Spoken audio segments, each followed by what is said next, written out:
วนมาฟังธรรมนำชีวิตขัดเกลาจิตบริสุทธิ์ผุดผ่องใสเสริมปัญญาบารมีให้จิตใจสุขสดใสเมื่อได้ทำนำชีวารายการพุทธานุภาพจัดสรรให้คำบรรยายจากคำพีมีคุณค่าไม่ต้องค้นไม่ต้องอ่านให้เมตตาได้เวลาพร้อมเชิญเปิดรับฟัง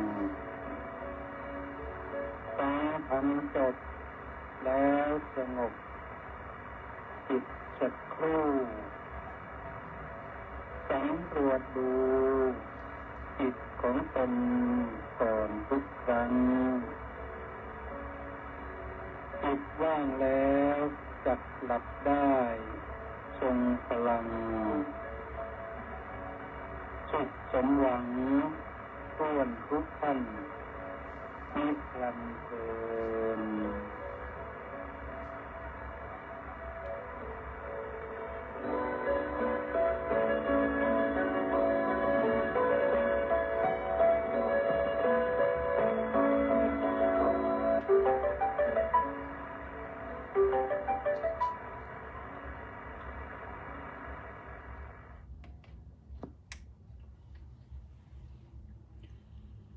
อะระหังสัมมาสัมพุทโธภะคะวาพุทธังภะคะวันตังอภิวาเทมิสวากขาโตภะคะวะตาธัมโม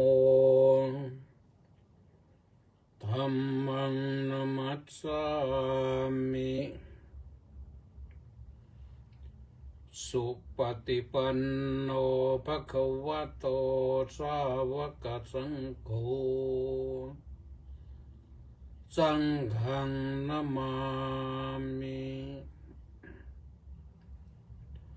ก็ถวายความนอบน้อมแด่พระรัตนตรัยขอคารวะพระเถรานุเถระเจริญสุขสวัสดีท่านสาธุชนทุกฟังทุกท่านพุทธานุภาพมาแล้ว หลังจากหายไป2 วันทางเฟซนะทางวิทยุไม่หายไป2 วันวันที่10และวันที่11เนื่องจากมีศาสนกิจไปประชุมคณะสงฆ์ในภาค17และ18ประชุมตามมติมหาเถรสมาคมที่กำหนดไว้ว่าปีหนึ่งให้เจ้าคณะภาคไปประชุมครั้งหนึ่งในภาคพระสังฆาธิการก็มาฟังกันแต่ไม่ใช่ท่านประชุมครั้งเดียวนะหลังจากที่เจ้าคณะภาคไปประชุมแล้วก็จังหวัดก็จะประชุมพระสงฆ์กันโดยเฉพาะอย่างยิ่งเจ้าคณะอำเภอเจ้าคณะตำบลเจ้าอาวาสก็จะได้ประชุมกันเป็นระยะ เรียกว่ามีประชุมกันทั้งปีแหละสำหรับอาตมาภาพก็ดูแลที่ภาค17และ18เพราะฉะนั้นต้องไปประชุม2 ภาคใช้เวลาภาคละ1 วันก็ไปประชุมแต่ก่อนที่จะเข้าไปตรงนั้นก็ต้องขออนุโมทนาบุญกับคุณโยมวิรุณ คีรีรัตน์นะร่วมกองบุญหนุนกองธรรมมา500 บาทเมื่อวันที่10นนวันที่10 กันยายนรับไว้เรียบร้อยแล้วอนุโมทนาสาธุนะและวันนี้ก็ต้องอนุโมทนากับสมศรีพร้อมด้วย FC อีก659 คนออนไลน์ก็อยู่ก่อนรายการรอรับฟังอนุโมทนาสาธุเช่นเดียวกันท่านสาธุชนทั้งหลายเรื่องการประชุมพระพุทธเจ้าก็ทรงกำหนดไว้ให้พระมันประชุมกันเนืองนิดเมื่อประชุมก็พร้อมเพรียงกันประชุมเลิกประชุมก็พร้อมเพรียงกันเลิกพร้อมกันช่วยทำกิจต่างๆที่เกิดขึ้นแล้วก็ในการประชุมก็มีการแสดงความเคารพต่อพระเถระเพราะฉะนั้นจึงมีพิธีแสดงความเคารพกันตามปกตินะอปริหานิยธรรมนั้น7 ประการข้อที่เอาข้างต้นก่อนว่าคำว่าอปริหานิยธรรมแปลว่าธรรมที่ไม่เป็นไปเพื่อความเสื่อมแต่เป็นไปเพื่อความเจริญถ่ายเดียวนั่นคือข้อที่1มันประชุมกันเนืองนิดได้โอกาสก็ประชุมกันนะ2เมื่อประชุมก็พร้อมเพรียงกันประชุมเมื่อเลิกประชุมก็พร้อมเพรียงกันเลิกและพร้อมเพรียงกันช่วยทำกิจสงฆ์ที่สงฆ์จะต้องทำประการที่3ไม่บัญญัติสิ่งที่พระพุทธเจ้าไม่ได้บัญญัติขึ้นไว้แล้วก็ไม่ถอนสิ่งที่พระพุทธองค์ทรงบัญญัติไว้แล้วศึกษาทำความเข้าใจมั่นอยู่ในสิกขาบทตามที่พระองค์ทรงบัญญัติไว้แล้วประการที่4เคารพผู้ใหญ่ผู้เป็นประธานสงฆ์เชื่อฟังถ้อยคำของท่านประการที่5ไม่ลุอำนาจแก่ความอยากที่เกิดขึ้นประการที่6ก็ยินดีเสนาสนะป่าอันเป็นที่สงบและประการที่7ให้ตั้งใจอยู่ว่าเมื่อเพื่อนภิกษุสามเณรซึ่งเป็นผู้มีศีลยังไม่มาสู่วัดวาอารามของเราก็ขอให้มาที่มาแล้วก็ขอให้อยู่เป็นสุขในขณะที่ประชุมกันก็มีสารานิยธรรมให้ปฏิบัติสารานิยธรรมแปลว่าธรรมที่ให้ระลึกนึกถึงกันเป็นนิจนั่นก็คือประการที่1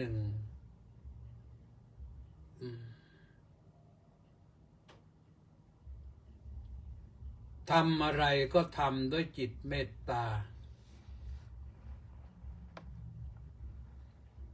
ประการที่2พูดอะไรก็พูดด้วยจิตเมตตาประการที่3คิดอะไรก็ให้คิดด้วยจิตเมตตา ประการที่สี่ก็แบ่งปันลาภผลกัน แบ่งกันฉันปันกันใช้ให้ลงตัว ดูแลทั่วถึง ประการที่ห้าก็คือมีศีลเสมอกันศีลสามัญญตา ไม่ประพฤติให้มันผิดแผกแหวกแนว สงฆ์ก็รักษาศีลอยู่อย่างไรก็รักษาศีลอยู่อย่างนั้นให้เหมือนกัน แล้วก็ไม่มีความทะเลาะกันเรื่องศีล ประการที่หกก็คือปรับทิฏฐิ เมื่อความเห็นอะไรไม่ลงรอยกันไม่ก็ต้องเคลียร์ใจปรับทิฏฐิให้มันไปกันได้ ไม่แหลมไปสักคนเดียว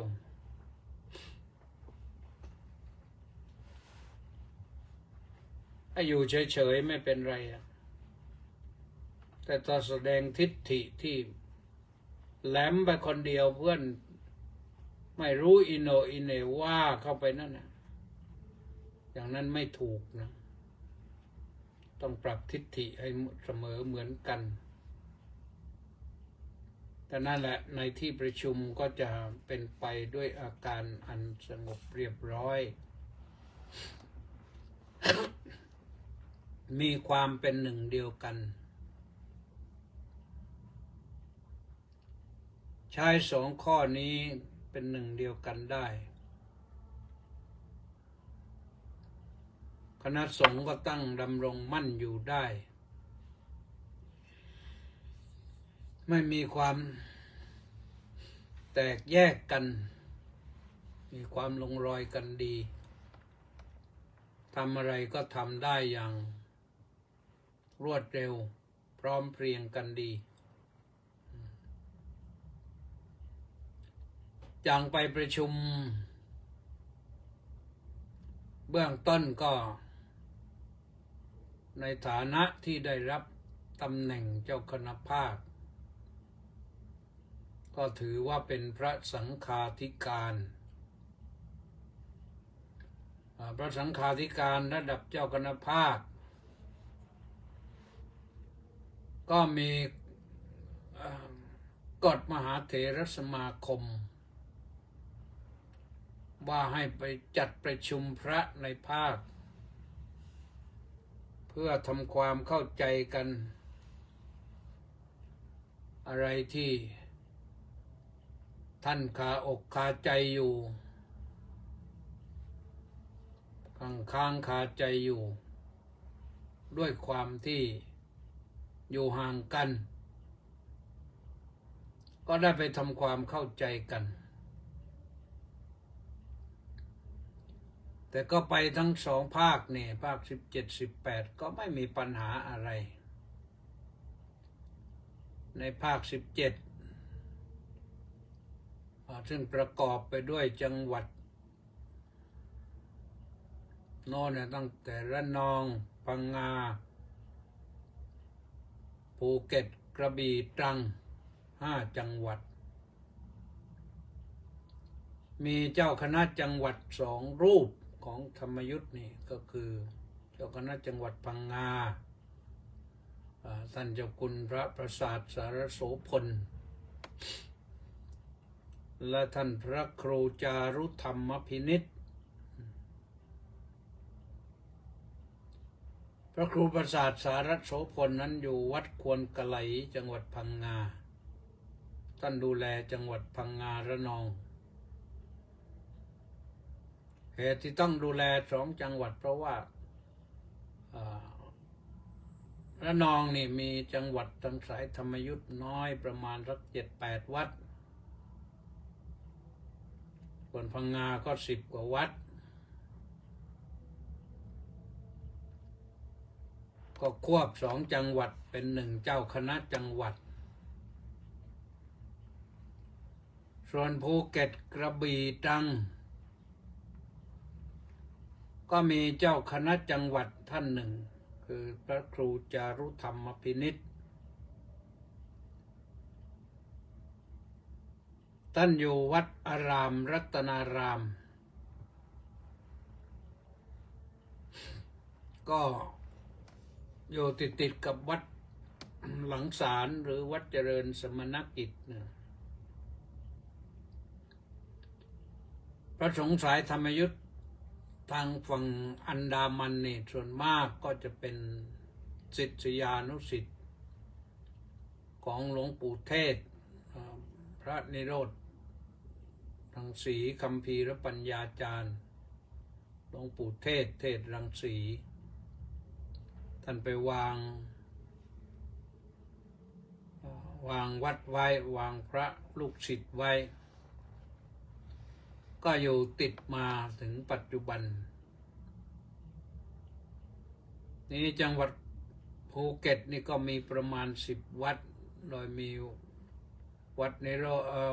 วัดเจริญสมณกิจเป็นวัดหลักและต่อมาก็มีวัดเกิดขึ้นเรื่อยๆตามแรงศรัทธาของญาติโยมก็กระจายไปทั่วทั้ง3 อำเภอแล้วอำเภอกระทู้อำเภอเมืองอำเภอกระทู้อำเภอถลางก็3 อำเภอก็มีวัดอยู่เรา10 วัดกระบี่ก็ประมาณ6-7 วัดและตรังนี่มีประมาณสัก3 วัด 4 วัดก็รวมกันเป็นจังหวัดหนึ่งอยู่ในความดูแลของท่านพระครูจารุธรรมพินิจก็เรียกว่ามีเจ้าคณะจังหวัด2 ท่านแต่ตอนประชุมนี่ท่านเจ้าคุณประสาทสารโสพลไม่อยู่ไปศาสนกิจในต่างประเทศได้ข่าวว่างั้นลาเรียบร้อยนะการประชุมไปประชุมที่วัดเจริญสมณกิจหรือวัดหลังศาลเราก็ไปจากกรุงเทพก็5 รูปมีเจ้าคณะภาคเลขารองเจ้าคณะภาคแล้วก็เลขาแล้วก็คณะทำงานรวมกันแล้ว5 รูปขึ้นเครื่องบินไทยแอร์เอเชียไปถึงก็ลงจากเครื่องก็มีรถไปรับเรียบร้อยท่านพระครูวุฒิชัยการโกศลจัดการบริการรถพระครูวุฒิชัยการโกศลก็คือท่านพระครูวินัยธรวุฒิชัยนั่นแหละนะตอนนี้เป็นพระครูสัญญาบัตรชั้นเอกไปแล้วก็บริการแล้วก็พากันไปฉันที่ฉันเช้านะเช้าเพลมื้อเดียวอะที่พักสงฆ์เป็นมูลนิธิคุณโยมก็เป็นคนหนุ่มคนสาวไฟแรงมีพื้นที่ที่ดินก็มอบให้เป็นศาสนสมบัติในพระพุทธศาสนามูลนิธิชื่อมูลนิธิอะไรธรรมสงเคราะห์หรืออะไรเนี่ยถวายภัตตาหารเพลอย่างดีมีพระไปฉันกัน10 กว่ารูปฉันเสร็จก็ออกเดินทางต่อ เครื่องนั้นก็ลงที่ภูเก็ตก็ไปฉันอยู่ในภูเก็ตนั่นแหละแล้วก็ออกจากนั้นก็ไปถึงวัดเจริญสมณกิจหรือวัดหลังสารวัดหลังสารในวัดใหญ่โตนะมีโบสถ์อยู่บนยอดภูเขาสูงแล้วก็มีกุฏิพร้อมมีพระเจดีย์ใหญ่สวยงาม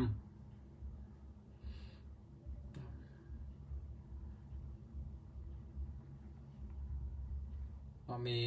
เจ้าอาวาสดูแลอยู่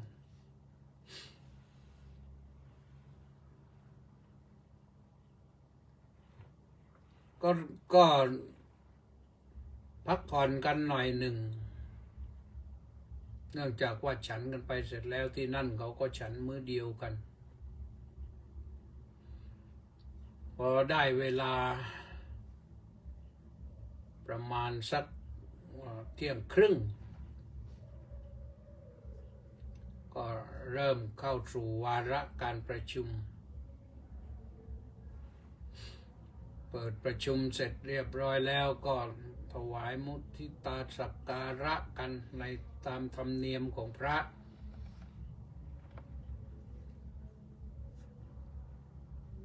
เสร็จแล้วก็เปิดประชุมแจ้งเรื่องราวต่างๆว่ามันจะมีอะไรบ้างจากนั้นก็ให้เจ้าคณะจังหวัดรายงานผลการปฏิบัติงานที่ผ่านมาในรอบปีมีวัดจำนวนเท่าไหร่มีพระจำนวนเท่าไหร่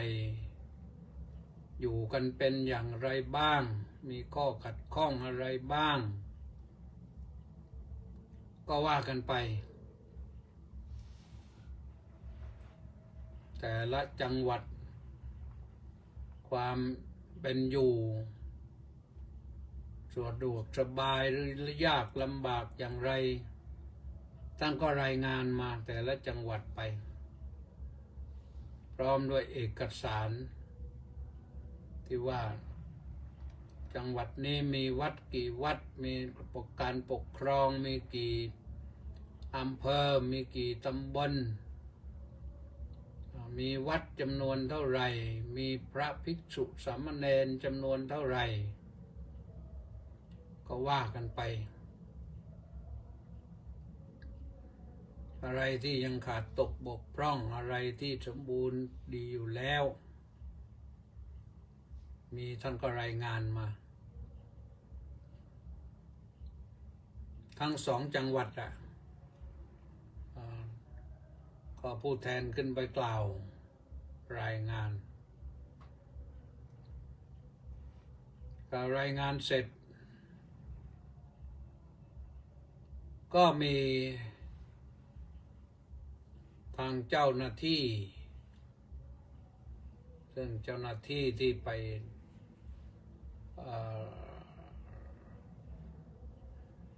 ที่ภูเก็ตนั้นมีท่านผู้ว่าราชการจังหวัดไปรับเชิญไปพบปะกับพระเถรานุเถระทั้งหลายแต่เผอิญว่าท่านผู้ว่าก็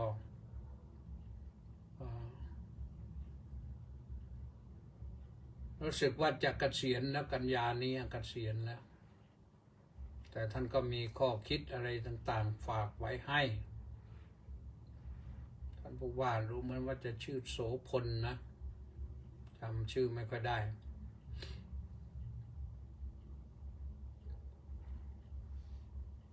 ต่อจากผู้ว่าก็เป็นเรื่องของการแจ้งรายงานเรื่องที่คณะสงฆ์จะต้องรับรู้รับทราบเรื่องการ ทำบัญชีรับจ่ายดังนี้ว่ากันยาวหน่อย ว่ากันยาวหน่อย เพราะว่ามันเป็นเรื่องละเอียดอ่อนเรื่องเกี่ยวกับเงิน รับมาเท่าไรจ่ายเท่าไรท่านก็ชี้แจงไปโดยเฉพาะอย่างยิ่งมาติดอยู่ที่นี่แหละติดอยู่ที่ e-donation นี่แหละว่าจะทำอย่างไรให้มันสะดวกให้มันคล่องให้มันโปร่งใส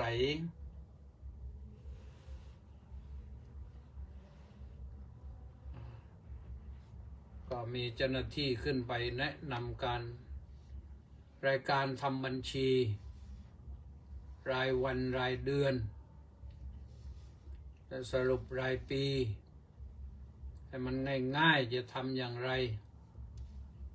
นั่นก็ว่ากันไป สุดท้ายก็คือสำนักพุ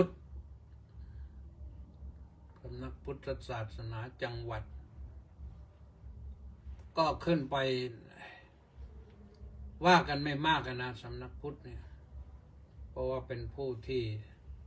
ต้องรับสนองงานอยู่แล้วมีอะไรสำนักพุทธก็ไปช่วยเหลืออยู่แล้วการแนะนำการทำบัญชีก็เป็นอันว่าพร้อมมีข้อขัดข้องนิดหนึ่งก็คือว่าบางวัดที่อยู่ไกลเนี่ยอยู่ไกลตัวเมืองอยู่ไกลสำนักงานของอะไรล่ะที่ไปจัดการดูแลช่วยเหลืออยู่นะเรื่อง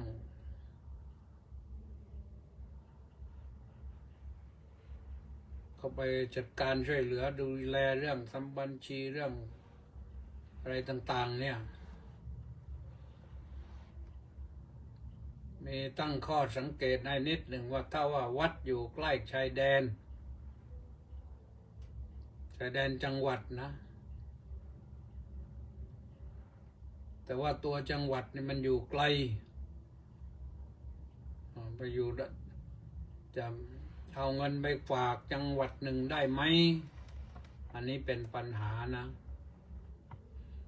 ต้องใช้ธนาคารที่อยู่ในจังหวัดของตัวเองอันนี้จะไกลเป็นเรื่องที่อาจจะยุ่งยากหน่อยถ้าการใช้ลูกศิษย์ใช้วิทยาวัจกรก็คงไม่มีปัญหาจะตั้งวิทยาวัจกรให้ถูกต้องก็เป็นไปได้ในเบื้องต้นนั้นคงจะลำบากกันอยู่หน่อยหนึ่งแต่พอคล่องพอทำไปมันก็เกิดความคล่องก็แก้ปัญหาได้เลยนะเรารู้สึกขัดอกขัดใจกันว่าเขามาตรวจสอบว่าเขาอะไรต่างๆเนี่ยจริงๆแล้วมันก็คือเพื่อความโปร่งใสก็เราคิดในแง่ดีที่กันแล้วกันนะคิดในมุมที่ดีกันแล้วกันคิดในมุมที่ดีว่าเขามาช่วยเหลือทำให้ความโปร่งใสเกิดขึ้นทำให้พระบริสุทธิ์ว่าถ้าไม่งั้นก็ผู้ที่คิดไม่ดีกับศาสนาเอาพระศาสนาเป็นที่ทำมาหากินอันนั้นก็ไม่สะอาดกว่ากลายเป็นอเนสนาแสวงหาไม่ควรคำที่หนักก็ไปก็คืออาจจะกลายเป็น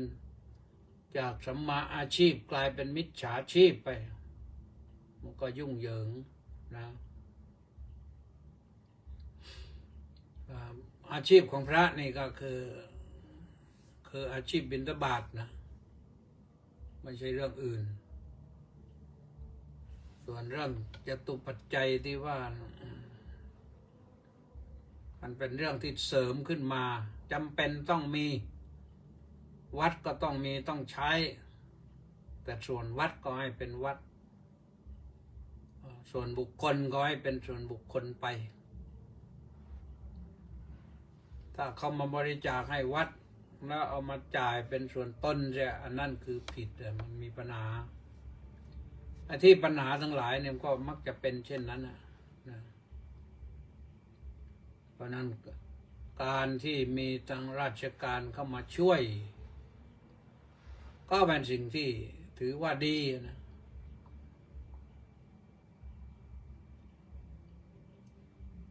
จนกระทั่งว่า4 โมงเย็นนะ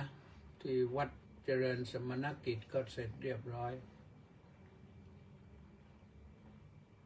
รีบขึ้นรถตอนนี้เดินทางยาวเลยออกจากวัดเจริญสมณกิจ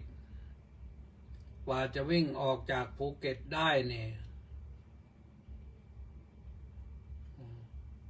ก็ระยะทางก็พอสมควรรถก็ติดพอสมควรวัดเนี่ยอยู่ในอำเภอเมืองแต่วิ่งต้องผ่านกระทู้ต้องผ่านสลางไปขึ้นโน่นนะสะพานอะไรสะพานที่มีชื่อเสียงนะที่เขาไปกระโดดทะเลกันนะ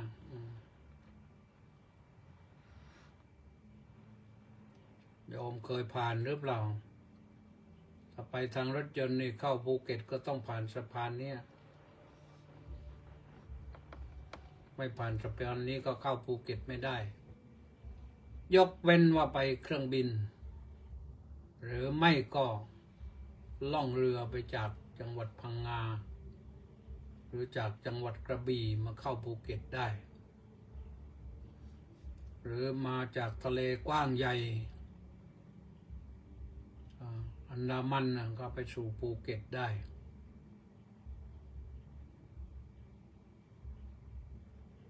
สะพานอะไรสารสินเนี่ย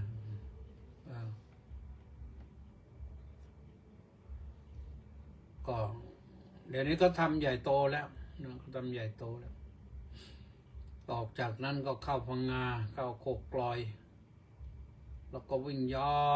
วไปเข้ากระบี่แล้วก็ไปเข้าตรังผ่านเขาพับผ้าแล้วไปเข้าพัทลุงออกจากพัทลุงก็ไปทางพอถึงพัทลุงไปถึงสายถนนหลักจากกรุงเทพไปหาดใหญ่ก็ไปถึงตรงนั้นก็วิ่งจากพัทลุงไปถึงหาดใหญ่4 ทุ่มครึ่ง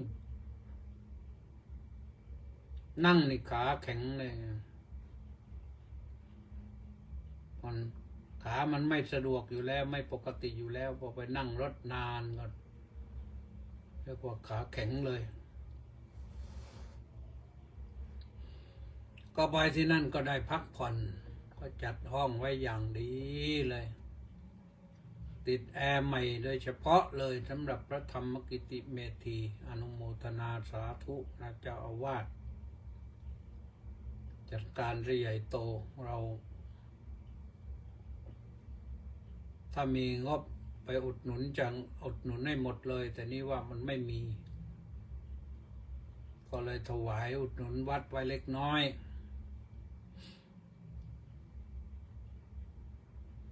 เช้าขึ้นมาก็ได้ข้าวต้มบำรุงกำลัง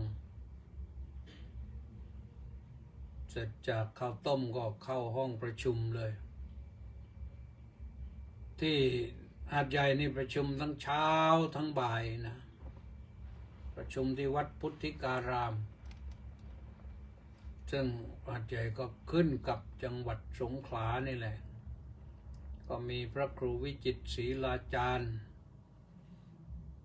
เจ้าคณะจังหวัดซึ่งสถิตอยู่วัดห้วยพุทธตำบลรำแดงสิงหนครก็ไปบังคับบัญชาดูแลความเรียบร้อยก็พอได้เวลาพระก็มาพร้อมหน้าที่นี่พระประชุมกันประมาณสัก200 รูปสงขลานี่มีความพร้อมเพรียง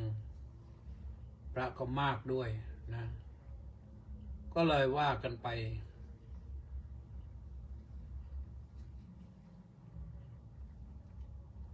โดยการเริ่มภาคเช้านำบูชาพระรัตนตรัยแล้วก็ถวายสักการะที่สงขลานี่ท่านรองผู้ว่าราชการจังหวัดไปปฏิบัติหน้าที่แทนผู้ว่าก็ว่ากันเล็กน้อยแล้วก็ให้ท่านได้กล่าวต้อนรับ พระสงฆ์องค์เนนว่าเป็นอย่างไรด้วยระยะเวลาสั้นๆจากนั้นท่านก็มีราชการไปทำหน้าที่ต่อเหลืออยู่ข้างหลังก็ว่ากันไปทีนี้เราก็บรรยายถวายความรู้ไปจนนอนถึงเพล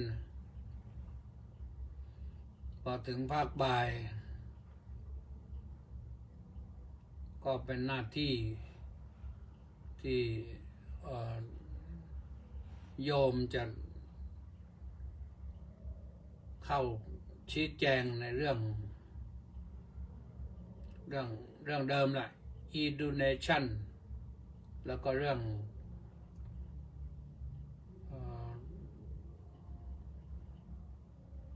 การจัดการบัญชีการทำบัญชีซึ่งพระเราก็ไม่ค่อยทำบัญชีนะเพราะอะไรเพราะว่ามันอาจจะไม่ถือว่าเป็นกิจสำคัญไม่ใช่หน้าที่หลักเราจะได้ยินว่าบางครั้งบางทีนี่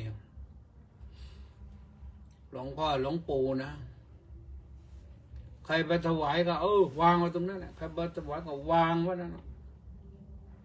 วางทำไปทำมาไปให้ไปวางไว้ใต้ที่นอนนะเคยมีข่าวว่ามีที่เขาถวายนะเป็นเหลือเป็น10 ล้านนะเคยมีหลวงตาท่านก็ไม่ได้จ่ายนี่ใครไปวางให้ก็วางไปพอท่านมรณภาพก็ลูกศิษย์ก็ไปเก็บมันวางไว้ใต้ที่นอนนั่นแหละวางไว้ใต้ที่นอนนั่นแหละก็บ้าเรื่อยไปเอากันเป็น10 ล้านนะเมื่อสัก4-5 ปีที่แล้วนี่ได้ยินข่าวว่าหลวงตารูปหนึ่ง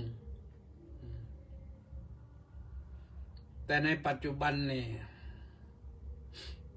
ต้องทำให้มันโปร่งใสถ้าเขาถวายส่วนตัวก็ว่าไปเรื่องส่วนตัวถ้าเป็นเรื่องของศาสนาก็ว่าเป็นเรื่องของศาสนาไปว่าคิดจะสร้างนั่นสร้างนี่ก็โยมไปถวายปัจจัยไว้เท่านั้นเท่านี้ก็ว่าไปทอดกฐินทอดผ้าป่าแต่ละครั้งแต่ละทีจะเก็บเงินไว้อย่างไรเดี๋ยวต่อไปนี่เก็บมั่วๆไม่ได้แล้วนะต่อไปนี่จะต้องเข้าบัญชีแล้วสรรพากรก็จะต้องมาช่วยดูแล คนที่จะบริจาคบางครั้งบางที ถ้าบริจาคมากๆพระเขียนอนุโมทนาบัตรให้ตั้งแต่ปีหน้าไปนี่รู้สึกว่าอนุโมทนาบัตรจะใช้การไม่ได้เลยนะไปหักภาษีไม่ได้ไปทำอื่นไม่ได้ต้องบริจาคผ่านอะไร e-donation ผ่าน QR code เท่านั้นคนที่บริจาคเขาจะได้รับผลเต็มๆได้รับผลเต็มๆยังไงรับผลว่าถ้าเขาบริจาคเท่านี้เขามีสิทธิ์ที่จะได้หักภาษีเท่านี้ภาษีเงินได้บุคคลธรรมดาทั่วไปนะเพราะทุกคนต้องเสียภาษีแต่ถ้า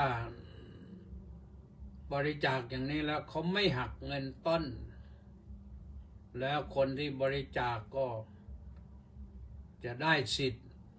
ลดหย่อนภาษีด้วยเพราะฉะนั้นต้องเข้าใจนะต้องเข้าใจต้องทำเป็นอย่างนั้นพระสงฆ์องค์เจ้าครับต้องเข้าใจในส่วนนี้ว่าเพื่อให้ญาติโยมได้รับสิทธิ์ด้วยนะให้ญาติโยมได้รับสิทธิ์ลดหย่อนภาษีด้วยถ้าโยมมาบริจาคเพื่อการศึกษาอย่างนี้โยมก็จะได้ลดหย่อนภาษีอีก2 เท่าสมมติว่าบริจาคสร้างโบสถ์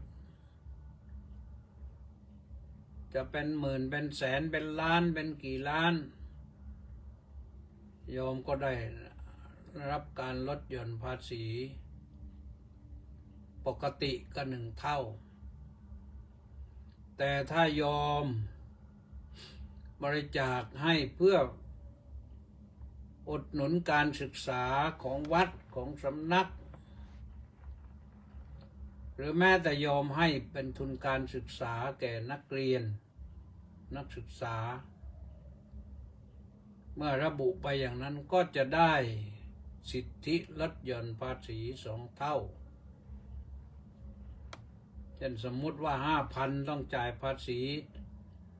500อย่างเนี้ยโยมก็จะได้ลด500เป็น1,000ลักษณะจะเป็นอย่างนั้นเพราะฉะนั้นพระสงฆ์ต้องเอื้อเฟื้อโยมด้วยแล้วทำให้มันโปร่งใสด้วยเป็นสิ่งที่ดีงามทำให้พระศาสนาของเราสะอาดผ่องใสด้วยให้คนที่คิดมาหากินกับวัดกับวาจะได้หากินได้ยากหน่อยยกเว้นแต่ว่ามาปล้นมาจี้เอา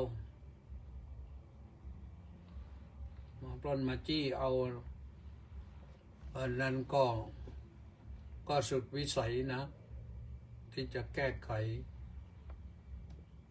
ก็ไม่ควรจะเก็บเงินไว้ให้มันมากนะให้ติดตัวนะเพราะนั่นคือเสี่ยงอันตรายเงินเป็นอสรพิษพระพุทธเจ้าว่าอย่างนั้นเพราะฉะนั้นเราอย่าเก็บอสรพิษไว้ในกุฏิในวัดในวาจรนั่นพอเขาจนจริงเราแล้วนะดูนะที่มีข่าวบ่อยๆตู้รับบริจาคพวกก็ยังไปแบกเสียบ้างไปเขี่ยเอาเสียบ้างอะไรบ้างได้กี่บาทเขาก็เอาเพราะเขาไม่มีสักบาทนึงนี่เพราะฉะนั้นก็ต้องทำไว้แหละนะ ส่วนว่าทำได้อย่างไรนั้นปรึกษาเขาแล้วก็ได้หมดแล้วนะทำได้หมดเขาทำให้เขาก็ไม่หลอกเราหรอกนะเพราะเขาต้องอยู่ทำมาหากินต้องเลี้ยงชีพต้องเลี้ยงครอบครัวก็ไม่มาทำทุจริตให้กับเราหรอกพระสงฆ์ก็ไม่หลอกหรอกนะเราก็ทำไปนะเมื่อวานนี้ก็สรุปจบลงที่สรรพากรสงขลาสรรพากรหาดใหญ่แล้วในที่สุดเมื่อตกลงกันพอสมควรแล้วก็ได้เวลาปิดประชุมพระธรรมกิตติเมธีก็ปิดประชุมแต่ว่าก่อนจะปิดประชุมนั่นก็มอบถวายให้ท่านเจ้าคุณพระวัฒนวชิระเมธีกล่าวช่วงหนึ่งประมาณสัก10 นาที แล้วก็มอบให้ท่านเจ้าคุณรองเจ้าคณะภาคพระปริยัติ